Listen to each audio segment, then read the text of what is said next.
Hello everyone, आप सब कैसे हैं। मैं उम्मीद करता हूं कि बहुत अच्छे होंगे और अपनी पढ़ाई को बहुत अच्छे से कर रहे होंगे। मैं Akash Kumar Bhadana ICT virtual classroom में आपका बहुत बहुत स्वागत करता हूं मेरे प्यारे बच्चों। जैसा आपको पता है मेरे प्यारे बच्चों, बेसिकली हमारा आपका जो है 12th क्लास है और 12th क्लास में बेसिकली हम लोग आपका देख रहे हैं ज्योग्राफी। और जो ज्योग्राफी में हमारा चैप्टर चल रहा था तृतीय एवं चतुर्थ क्रियाकलाप, चैप्टर नंबर 6 को हम लोग देख रहे थे। तो इसमें हमारा 2 लेक्चर हो चुके हैं, एक मैंने अरेंजमेंट के रूप में लिया। तो हमने इसमें आपका जो है, आज हमने आपका विपणन से अलग आपका फुटकर यानी कि जो आपका रिटेल है, रिटेल के बाद जो है आपका थोक विक्रेता के रूप में हमने देखा। हमने ट्रांसपोर्टेशन को पढ़ा, हमने संचार को पढ़ा। ठीक है, इन सारी चीजों को हमने पढ़ लिया। रेडियो ऑपरेटिंग सिस्टम को पढ़ा, इंफॉर्मेशन बेस्ड चीजों को हमने पढ़ लिया। तो इतना हम लोग अभी लंच से पहले देख चुके थे। अब इसके बाद आगे शुरू करते हैं। और अब इसमें मेन है आपका सर्विसेज, यानी कि अगर आप देखोगे सर्विसेज क्या होती हैं, इनको हम लोग पढ़ेंगे। आप किसको सर्विसेज कहते हैं? सेवाएं विभिन्न स्तरों पर पाई जाती हैं, यानी जो आपका सर्विसेज हैं वो अलग अलग लेवल पर आपका पाई जाती है। कुछ सेवा उद्योग चलाती हैं, कुछ लोगों को और कुछ लोगों को चलाती हैं। उदाहरण के लिए परिवहन तंत्र निम्नलिखित निम्न स्तरीय सेवा तंत्र, हाँ, जैसे पंसारी की दुकान, धोबी घाट, उच्च स्तरीय सेवा अथवा लेखाकार, परामर्शदाता, कार्य चिकित्सक जैसी और विशिष्ट की सेवाओं की अपेक्षा अधिक सामान्यता और विस्तृत हैं। सेवाएं भुगतान कर सकने वाली व्यक्ति उपभोक्ताओं को उपलब्ध होती हैं, जैसे आपका माली, धोबी, नाई मुख्य रूप से शारीरिक श्रम करते हैं। अध्यापक, वकील, चिकित्सक, संगीतकार और अन्य मानसिक श्रम है। ये कैसे हैं? ये सारी चीजें हैं जो आपका मानसिक श्रम के अंतर्गत आती है। ठीक है, अब देखिए, अनेक सेवा अब नियमित नियमित का मतलब है जो आपका कंटिन्यूअस आपकी फॉर्म में है। महासागर एवं सेवा महासेतुओं का निर्माण, अनुक्षण, अग्निशमन विभाग का अनुक्षण, शिक्षा की पूर्ति अथवा पर्यवेक्षण, ग्राहक सेवा महत्वपूर्ण सेवा है जिनका पर्यवेक्षण अथवा निष्पादन प्राय सरकार अथवा कंपनी द्वारा किया जाता है। यानी कि एक इनकी परफॉर्मिंग बेस्ड चीजें हैं, जिस बेसिस पर ये सारी चीजें की जाती हैं, जिनका पर्यवेक्षण अथवा परफॉर्मिंग सरकारों और कंपनी द्वारा किया जाता है। राज्य और संघ विधान ने परिवहन, दूरसंचार, ऊर्जा, जलापूर्ति जैसी सेवाओं का विपणन के आपका पर्यवेक्षण और आपका नियंत्रण के लिए नियमन की व्यवस्था की गई है। इन सब का आपका नियमन है और उनकी व्यवस्था है।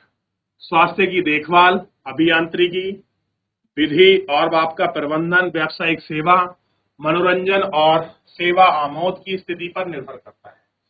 मल्टीप्लेक्स और रेस्तरां की स्थिति आपका केंद्रीय व्यापार यानी सीबीडी के केंद्र के अंदर के निकट रूप में होती है, जबकि गोल्फ कोर्स ऐसा स्थान बना जाता है जहां भूमि लगातार सीबीडीटी की अपेक्षा कम होती है।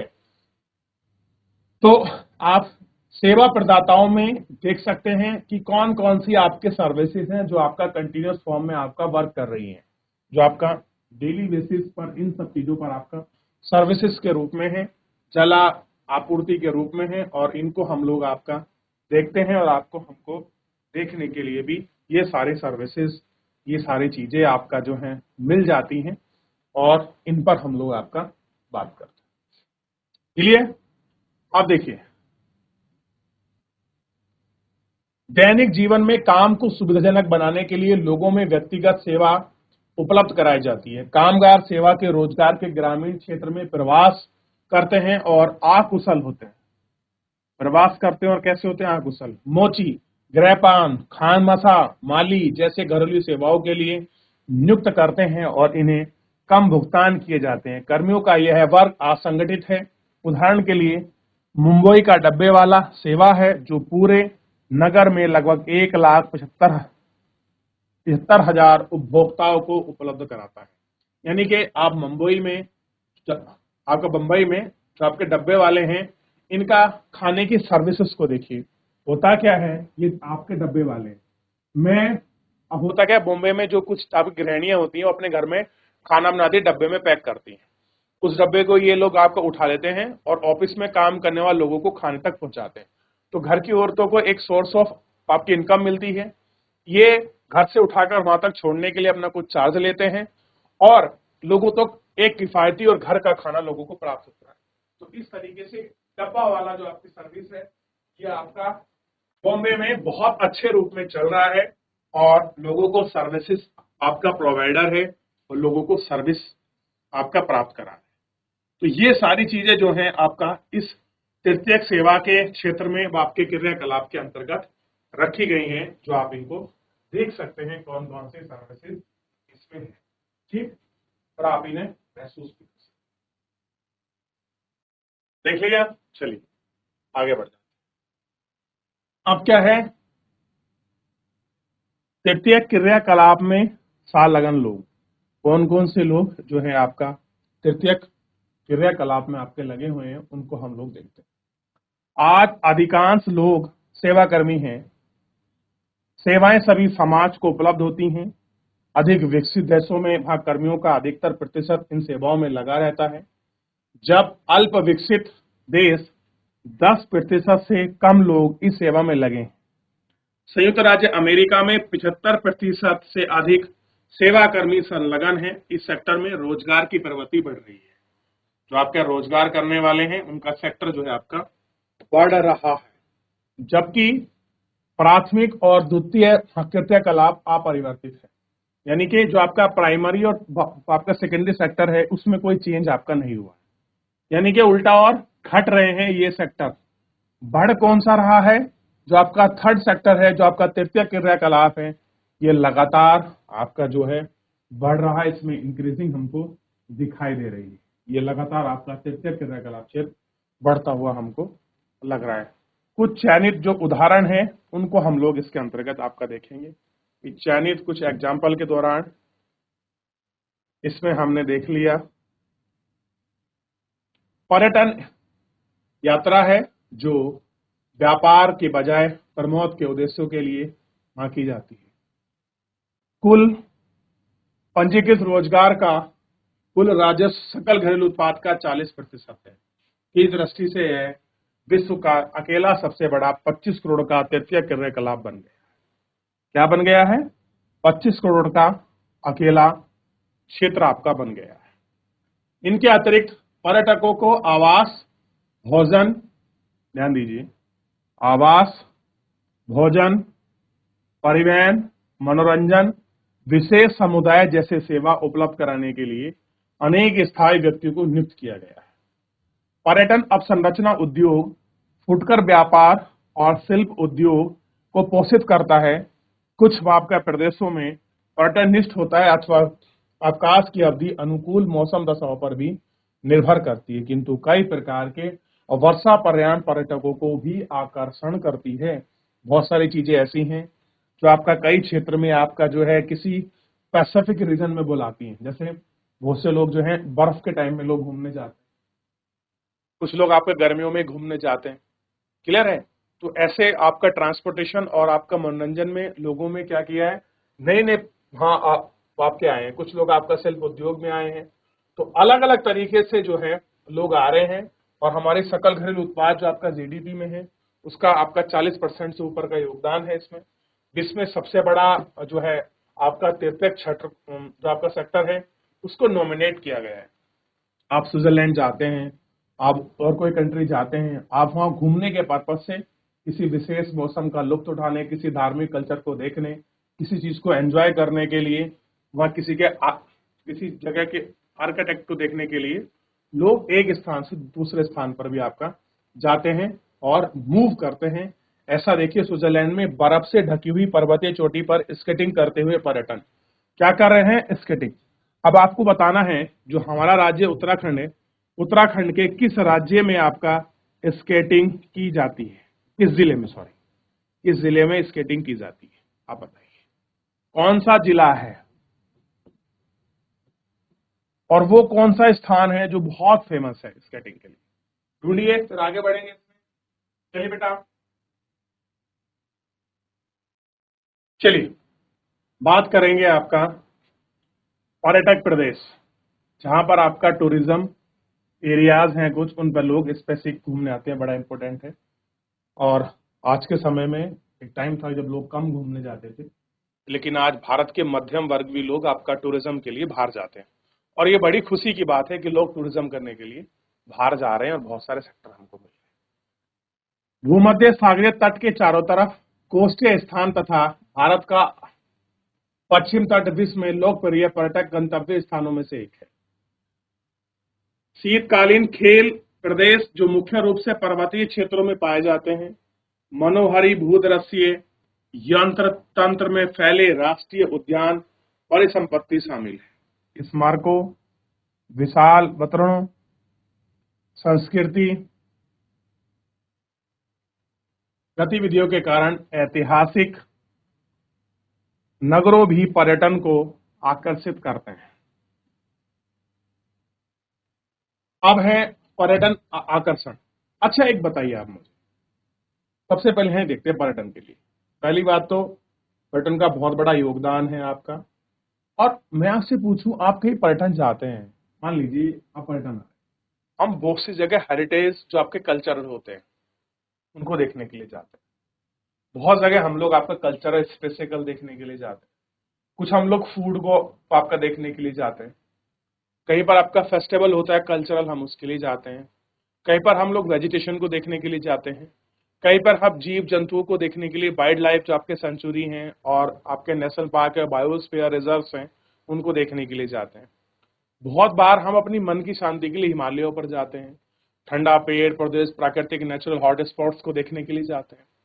तो इसी तरह से लोग वैरायटी ऑफ आपका टूरिज्म करते हैं। कैसे करते हैं? वैरायटी ऑफ आपका टूरिज्म। और कुछ लोग हिस्टोरिकल के भी आपके प्लेस पर जाते हैं। तो ये सारे पार्ट हैं।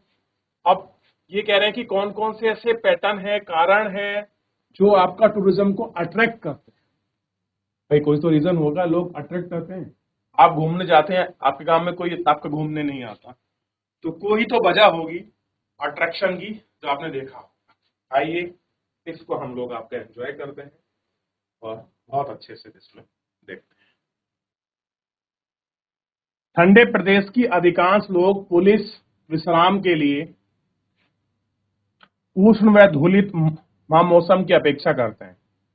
दक्षिणी यूरोप और भूमध्य सागरीय क्षेत्रों में पर्यटन के महत्व का यह एक प्रमुख कारण है। कैसा है? पर्यटन का एक आपका प्रमुख कारण है। अवकाश के शीर्ष मौसम में यूरोप अन्य भागों की अपेक्षा भूमध्य सागरीय जलवायु में सतत ऊंचा तापमान, धूप की लंबी अवधि, निम्न वर्षा में आपके दशाएं हैं। कैसी हैं? निम्न आपकी दशाओं में आपकी दशाएं। शीतकालीन अवकाश का आनंद लेने वाले लोग विशिष्ट जलवायु वहां जरूरतें होती हैं, जैसे कि या तो आपका गृह क्षेत्रों की तुलना में उच्च तापमान अथवा स्कीइंग अनुकूल हिम वातावरण है। आप देखते हैं बहुत जगह आपका बड़ी ठंडी जलवायु मिलती है और लोग उसका आनंद लेने के लिए शीतकाल में जाते हैं। कुछ लोग आपका मेडिटेरियन जो आपके क्लाइमेट का लोग आपका टूरिज्म करते हैं, बड़े बड़े जो आइलैंड है उन पर जाते हैं, बीच को खरीदते हैं, बीच पर रहते हैं। आपने बहुत सारे अभिनेत्रियों को देखा होगा, अभिनेताओं को, वो लोग वहां जाते हैं। क्लियर है? और कोई आपका लंबी धूप जहां पर लो रेनफॉल हो वहां पर जाते हैं। शीतकाल का आनंद लेने के लुत्फ उठाने के लिए लोग जाते हैं।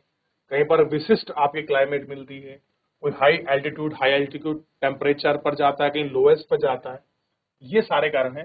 यानी कि क्लाइमेटिकल कंडीशन एक ऐसा फैक्टर है जो आपका टूरिज्म को इफेक्ट करता है। क्या करता है? जो पर्यावरण को अट्रैक्ट करता है अपनी तरफ। अगला है भूदृश्य। भूदृश्य का हम लोग देखते हैं। कई लोग आकर्षित करने वाले पर्यावरण में अवकाश बिताना पसंद करते हैं। कई लोग क्या करते हैं कि यार बहुत अच्छा व्यू है देखने के लिए, सूरज उग रहा है, पानी बह रहा है, पंछी चहचहा कर रहे हैं, तो ऐसे में लोग उठते हैं। व्यूज मॉर्निंग के लिए लोग जाते हैं, सनसेट के लिए लोग देखने के लिए जाते हैं। क्लियर है? जिसका अर्थ होता है कि लोग आपके पर्वतों को, झीलों को, दर्शनीय समुद्र तटीय को मनुष्य द्वारा पूर्ण रूप से अपरिवर्तित भूदृश्यों को लोग देखने के लिए जाते हैं। यानी कि लोग आपका व्यूज के लिए, नेचुरल व्यूज के लिए लोग आपका टूरिज्म करते हैं, सोचिए, करते हैं नहीं, और फिर उसको अपने कैमरे में कैद करते हैं। तो ऐसा सारी चीजें। इतिहास एवं कला, कुछ लोग आपका हिस्टोरिकल चीजों को जानने के लिए, कुछ लोग आर्ट्स पेंटिंग कल्चर के लिए लोग जानते हैं। जैसे मैंने अभी बताया, बहुत सारे लोग आपका ओरछा जाते हैं। राजस्थान के बहुत बड़े बड़े किले हैं, कुंभलगढ़ का किला है, जयपुर प्लेस है, जोधपुर है, उदयगिरी है, आपका बहुत सारे ऐसे प्लेस हैं। और बहुत सारे साउथ में भी, कर्नाटक में, केरल में बहुत सारे क्षेत्र हैं जहां लोग उनको देखने के लिए जाते हैं। कह रहे हैं कि किसी क्षेत्र के इतिहास और कला में संभावित आकर्षण होता है, कहीं की हिस्ट्री और कहीं की आर्ट्स लोगों को अट्रैक्ट करती है। लोग प्राचीन और सुंदर नगर और आपका पुरातत्व स्थानों पर जाते हैं, महलों, किलों और गिरजाघरों को देखकर लुत्फ उठाते हैं। संस्कृति और अर्थव्यवस्था, मानव जातीय और स्थानीय रीतियों को पसंद करने वाले पर्यटक लुभाता है। कोई भी पर्यटक जरूरतों को सस्ते दामों पर पूरा हो, वह अत्यंत आपका लोकप्रिय होता है। घरों में रोकना और लाभदायक व्यापार बनाना उभरता है, जैसे कि गोवा में हेरिटेज होम्स, कर्नाटक में आपका मेरिडोर केयर और कुमूर, ये सब चले हुए। और जैसे हमारे उत्तराखंड में लोग आपका टूरिज्म कर रहे हैं, गढ़वाल टूरिज्म, कुमाऊं टूरिज्म, जो पुराने घर थे उनको पुराने घर की व्यवस्था की तरह बनाया, पुराना खान पीन और कल्चर के रूप में लोगों को प्रोवाइडिंग करा रहे हैं। तो ये सारी चीजें, ये सारे कल्चर्स देख लिया। भारत में समुद्र पार रोगों के लिए स्वास्थ्य सेवाएं, अब एक और आपका टूरिज्म चला है जिसको हम बोलते हैं आपका मेडिकल टूरिज्म। भारत में और विदेशों में बड़ा फेमस है। लोग क्या करते हैं, इलाज कराने के लिए एक देश से आपका दूसरे देश जाते हैं। और बहुत सारे लोग भारत आते हैं क्योंकि भारत में बहुत सारे इलाज ऐसे हैं जो सस्ते हैं। मान लीजिए मैं यूएस में रहता हूँ और मेरे को अपने किडनी का आपका ट्रांसप्लांट कराना है, और शायद किडनी का खर्चा ट्रांसप्लांट कराने के लिए मेरे को यूएस में 25 से 30 लाख रुपए लग जाए या 50 लाख लग जाए। वही खर्चा भारत में 5-6 लाख रुपए में हो रहा है। तो यहाँ और एक महीना मेरे को रहना है, तो मैं एक महीने के लिए आता हूँ, कोई मैंने फ्लैट लिया, रहना खाया 10,000 में दिया, और आपका रहने खाने का खर्चा 50,000 रुपये, ट्रांसफर करने के 7-8 लाख 10 लाख में मेरा सारा काम निमट जाता है। और वहां 50 लाख। तो लोग क्या कर रहे हैं, लोग मेडिकल टूरिज्म के लिए लोग एक देश से दूसरे देश अपना इलाज कराने के लिए जाते हैं। आपने देखा होगा कि भैया यहाँ इलाज अच्छा नहीं, मैं तो यूएस जा रहा हूँ, मैं तो कनाडा जा रहा हूँ, मैं तो ऑस्ट्रेलिया जा रहा हूँ। क्यों? क्योंकि जब लोगों को लगता है इलाज अच्छा हो और किफायती रेट पर हो, कुछ लोग महंगा इलाज कराते हैं, अच्छे होने चाहिए, तो वो लोग एक देश से दूसरे देश भी आपका जाते हैं। 2005 में संयुक्त राज्य के से उपचार के लिए 55,000 रोगी भारत आए। लोग कहां आए? भारत। संयुक्त राज्य स्वास्थ्य सेवा तंत्र के अंतर्गत प्रतिवर्ष होने वाले लाखों सस्य कर्मों की तुलना में यह संख्या बहुत कम थी। भारत विश्व में चिकित्सा पर्यटन में अग्रणी देश है, यानी कि मेडिकल टूरिज्म में भारत बहुत आगे है। महानगर यानी कि जो आपके बड़े बड़े मेट्रोपॉलिटन सिटी हैं में अवस्थित विश्व स्तरीय अस्पताल, यानी कि multi level, world multi level hospital है हमारे पास। जैसे वेदांता हो गया, मैक्स साइड वगैरह हैं, ऐसे बहुत बड़े मल्टीपल हैं, ठीक है। जैसे आपका बॉम्बे का लीलावती हॉस्पिटल हो गया। और कह रहे हैं संपूर्ण विश्व रोगी को उपचार करते हैं। भारत, थाईलैंड, सिंगापुर, मलेशिया जैसे विकासशील देशों में चिकित्सा पर्यटन के अनेक लाभ प्राप्त होते हैं। चिकित्सा पर्यटन, अतिरिक्त चिकित्सा पर्यटन परीक्षणों के आंकड़े, निर्वाचन, बाह्य स्रोत का जो आपका झुकाव है, ये हमें आपका देखने के लिए मिलता है और पाया जाता है। भारत, स्विट्जरलैंड, ऑस्ट्रेलिया के अस्पताल विकिरण, लंबे विबंधों के अध्ययन के चलिए चुंबकीय अनुदन विबंधों का निर्वाचन और परासरण परीक्षणों तक की विशिष्ट चिकित्सा सुविधा को उपलब्ध करा रहे हैं। आजकल रेडियोलॉजी, थेरेपी और आपका बहुत सारे ऑपरेशन, जो आपके लेजर सर्जरी, ये जितने भी अत्याधुनिक ऑपरेशन है, जो आपकी चीजें हैं, ये सारी भारत में, स्विट्जरलैंड और ऑस्ट्रेलिया में आपका जो भी चीजें, जो आपका इंफ्रारेड जो आपका परीक्षण है, ये सारी चीजें उपलब्ध हो रही हैं। और कह रहे हैं कि बाह्य सूचन जो ओपीडी है में यदि गुणवत्ता में सुधार लाने के लिए विशिष्ट सेवा उपलब्ध कराने पर, आपने देखा होगा लोग स्पेशलिस्ट होते हैं, जैसे नेफ्रोलॉजिस्ट, आइलॉजिस्ट, और आपका ब्रेन के कार्डियोलॉजिस्ट, पेट्रोलॉजिस्ट, मतलब अलग अलग प्रकार के आपके लोग एक्सपर्ट हैं और आपका विशेषज्ञ हैं जो इस विषय जो इन पर अपना काम करते हैं। क्लियर है? कुछ ईएनटी स्पेशलिस्ट होता है, कोई आपके फिजिशियन होता है, तो हर तरीके से हम लोगों को यहाँ देखने के लिए मिलते हैं। तो आज के समय में टूरिज्म, मेडिकल टूरिज्म एक बहुत बड़ा ट्रेड के रूप में, व्यापार के रूप में उभर रहा है और आप इसको, हमारा देश उसको अपॉर्चुनिटी के रूप में आपका देख। चलिए, इतना हमने देख लिया। थोड़ा पीछे एक बार देख लीजिए मेडिकल टूरिज्म का अलग, जो आपका टूरिज्म है किस किस पार्ट में हो रहा है, ये थोड़ा सा देख लेंगे तो और अच्छा क्लियर हो जाएगा। चलिए आगे बढ़ जाएं। अच्छा, मैं पूछूं, पर्यटन कौन से क्रियाकलाप का हिस्सा है?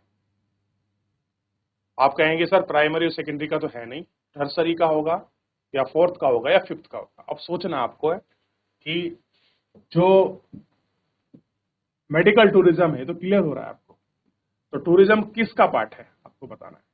तो जब आप इसको ढूंढोगे तो और चीजें आपको मिलेगी। चलिए चिकित्सा पर्यटन को देखते हैं। कह रहे हैं कि जब चिकित्सा उपचार को अंतर्राष्ट्रीय पर्यटन गतिविधि के संबंध कर दिया जाता है तो इसे चिकित्सा पर्यटन कहा जाता है, यानी कि मेडिकल टूरिज्म। चतुर्थ क्रियाकलाप की हम बात करते हैं। अब तक हमने जो आपका तृतीय जो भी इम्पोर्टेंट वाली चीजें थी सबको हमने गौर करके बड़े अच्छे से एक एक करके उनको देख लिया, बात करी। अब कोपेनहेगन और न्यूयॉर्क में एक मल्टीनेशनल आप कंपनी है, बहुराष्ट्र कंपनी है और कार्यकारी अधिकारी हैं और आपका चिकित्सा परिवेदक हैं जो आपका मेडिकल ट्रांसक्रिप्शनिस्ट करते हैं कि बीच क्या समानता पाई जाती है। ये सभी लोग आपका सर्विस सेक्टर के उस प्रभाग में कार्य करते हैं जहां ज्ञान मुखी है, जहां चीजों को ज्ञान को लेकर पैसे जाती चीजें होती है, R&D की जाती है। इस सेक्टर को चतुर्थ और पंचम क्रियाकलाप में विभक्त किया गया है, यानी कि फोर्थ और फिफ्थ में बांटा गया। चतुर्थ क्रियाकलाप से जो कुछ निम्नलिखित है वो सूचना का संग्रहण, उत्पादन, प्रकीर्णन, इंफॉर्मेशन का सबका प्रोडक्शन, चतुर्थ संसाधन और विकास केंद्रीकृत होते हैं। ये विशिष्टीकृत ज्ञान, प्रौद्योगिकी, कुशल और प्रशासकीय सामंत संबंध आपका सेवा उत्पन्न नमूने को आपका देखते हैं। तो ये सारी चीजें हम लोगों को इसमें बड़ी स्पष्ट और स्वरूप से आपका दिखाई देती है। क्लियर है? और उसी पर ही सब कुछ बात होने वाली है और इसी पर हम बात करेंगे। जो आपका फोर्थ क्वाड्रेंट है वो बेसिकली क्या है, कैसे है। तो कह रहे हैं चतुर्थ सेक्टर आर्थिक वृद्धि के आधार पर तृतीय सेक्टर के साथ चतुर्थ सेक्टर भी सभी प्रकार की आपका प्राइमरी, आपका सेकेंडरी रोजगार को प्रभावित प्रतिस्थापित करता है। विकसित अर्थव्यवस्थाओं में आधे से अधिक ज्ञान कर्मी इस क्षेत्र में कार्यरत हैं। पारस्परिक कोष, म्यूचुअल फंड प्रबंधकों से लेकर आपके परामर्शदाताओं जो आपका लोगों को सलाह देते हैं, सॉफ्टवेयर सेवा मांग अधिक उच्च वृद्धि है और क्रियाकलापों में भवन, प्रारंभिक विद्यालय, विश्वविद्यालय, अस्पताल, डॉक्टरों कार्यरत, रंगमंचों, कार्यक्रम, दलाली के फर्म, इन सब में आपका वर्क है, ये जो काम करते हैं। कुछ आपका क्रियाओं और चतुर्थ क्रियाकलाप में बाह्य स्रोत के माध्यम से किया गया है और आपका सेवा संस्थाओं पर बंधी हुई पर्यावरण प्रभाव है वह अनिवार्य रूप से बाजार चीजों में अनाधिकृत है। तो ये फोर्थ क्वाड्रेंट का पार्ट था। अब है आपका पंचम, जो आपके क्रियाकलाप के भाग हैं। उच्च स्तर के निर्णय लेने में, अगर आपको उच्च स्तर के निर्णय लेने हैं और आपका नीतियों का निर्माण करना है, जो आपके पॉलिसी मेकर होते हैं वो पंचम क्रियाकलाप को निभाते हैं, यानी कि जो लोग आपका डिसीजन मेकर है, हाई आपके लेवल की जो आपको परामर्श देते हैं, वो लोग किस में आते हैं? फिफ्थ क्वाड्रेंट के अंतर्गत आते हैं। पांचवें पंचम जो क्रियाकलाप उसमें आते हैं। इसमें ज्ञान आधारित उद्योग, चतुर्थ सेक्टर से आपके जुड़ी हुई चीजें हैं। सूक्ष्म अंतर इनमें होता है, बहुत कम लेवल पर है और बड़े छोटे लेवल पर ये सारी चीजें आपका पाई जाती है। ठीक है। बाह्य स्रोत के परिमाण भारत में चीन, यूरोप, इजराइल, फिलिस्तीन और कोस्टारिका में बड़ी संख्या में लोग कॉल सेंटर खोल रहे हैं, जिसे कहते हैं बीपीओ। एक होता है केपीओ। एक क्या है? बीपीओ। एक है आपका केपीओ, सुना होगा आपने। तो बाह्य स्रोतन के जो परिमाण है, ये कौन है? यही आपका बीपीओ है, यानी कि कंपनी कहीं और उसका मैन्युफैक्चरिंग यूनिट कहीं और उसको सर्विस प्रोवाइडर है। मान ली यूएस की कोई कंपनी है, भारत में काम कर रही है, अब वो अपना सर्विस सेंटर खोलेगी, आप सर्विस सेंटर खोल लीजिए, वो आपका बीपीओ है, ऐसे मानिए। ठीक है। कॉल सेंटर खोल देते हैं, इनसे देश में काम करना उत्पन्न होता है और आउटसोर्स यानी कि बाह्य स्रोतन उन देश में आ रहा है जहां सस्ता कुशल श्रमिक है। अब ये लोग कहां को हायर करते हैं? जहां लोग को इन्हें आपके सस्ते श्रमिक मिल जाते हैं। उत्प्रवास, अब मैंने आपको पढ़ा चुका है उत्प्रवास। अप्रवास क्या होता है? वाले देश हैं, बाह्य स्रोतन के द्वारा काम उपलब्ध होने पर इन देशों में प्रवास कम हो जाता है। बाह्य देश अपने देश में काम की तलाश में युगों को आपका प्रतिरोध झेल रहे हैं। बाह्य स्वतंत्र का बना मुख्य कारण आपका तुलनात्मक लाभ है। पंचक आपका सेवा की नवीन और आपका प्रवृत्ति ज्ञान प्रक्रम बाह्य स्रोतन। बीपीओ होम शोरिंग आपका बाह्य स्रोतन का विकल्प, ज्ञान बाह्य स्रोतन का उदाहरण, ये सारी चीजें इसके अंतर्गत हैं, क्योंकि इनमें उच्च कुशल श्रमिक सम्मिलित होते हैं। सूचना यानी कि इंफॉर्मेशन, देश आपकी चीजें हैं। ज्ञान प्रकरण बाह्य शोधन कंपनियों के अतिरिक्त वेबसाइट अवसरों को उत्पन्न कराते हैं, उनको सक्षम बनाते हैं। ज्ञान प्रकरण बाह्य स्रोत में अनुसंधान विकास कर रहे हैं, लॉगिंग व्यवस्था है, अनुसंधान है, इंटेलेक्चुअलाइज बौद्धिक बात की संपदा है, ये शामिल है। और अनुसंधान है, कानूनी व्यवस्था है, बैंकिंग सॉफ्टवेयर प्रणाली है, ये सारी चीजें इसके अंतर्गत है। ठीक। और अब एक है अंकीय विभाजन, जो आपका न्यूमेरिकल, जो आपका डिस वैल्यू है। इसमें क्या है? इंफॉर्मेशन और आपका टेक्नोलॉजी बेस्ड यानी कि सूचना और आपका संचार प्रौद्योगिकी पर आधारित विकास से मिलने वाले अवसरों का वितरण ग्लोब पर असमान रूप से आपका वितरित है। देश में वितरित आर्थिक सामाजिक विभिन्नताएं पाई जाती हैं। निर्णायक कार्य हैं, कई देश इनकी शीघ्रता से नागरिकों को सूचना और संचार तक पहुंचाते हैं, लाभ उपलब्ध कराते हैं। विकसित देश सामान्य रूप से इसी दिशा में आगे बढ़ रहे हैं, और जब विकासशील देश पिछड़ गया है, इसी में अंकीय विभाजन कहलाता है। इसी प्रकार के भीतरीय अंकीय विभाजन विद्यमान है। भारत अथवा भारत जैसे विशाल देश में यह आवश्यकता है कि महानगर जैसे निश्चित देश में परिधि में ग्रामीण क्षेत्रों की तुलना में अंकीय का बेहतर आपका जो पहुंच है वो आपका उपलब्ध कराई जाए। ठीक है। तो ये सारी चीजें मिलती हैं। अच्छा, आउटसोर्सिंग को यहां समझाया गया है कि बीपीओ के माध्यम क्या है। तो एक बार थोड़ा सा पीछे देख लीजिए, फिर हम आपका फोर्थ और फिफ्थ का जो मेजर है इसको पढ़ें, फिर उसके बाद आप बीपीओ और केपीओ को पढ़ेंगे अगले चैप्टर कि बीपीओ क्या है और केपीओ क्या है। क्लियर है? चलिए देख लिया, तो आप थोड़ा सा बीपीओ को पढ़ लीजिए। आउटसोर्सिंग क्या होता है, ऑफशोरिंग क्या होता है, ये थोड़ा समझ लेंगे तो आपको समझ आएगा। बेसिकली केपीओ और आपका बीपीओ के बेस की आप डिफरेंस समझ लीजिए। फिलहाल जो है मेरे प्यारे बच्चों, आज के लिए इतना ही। मिलते हैं नेक्स्ट लेक्चर में, तब तक अपना ध्यान रखिए, स्वस्थ रहिए, अपनी पढ़ाई को बहुत अच्छे से करते रहिए। मुझसे जुड़ने के लिए आपका बहुत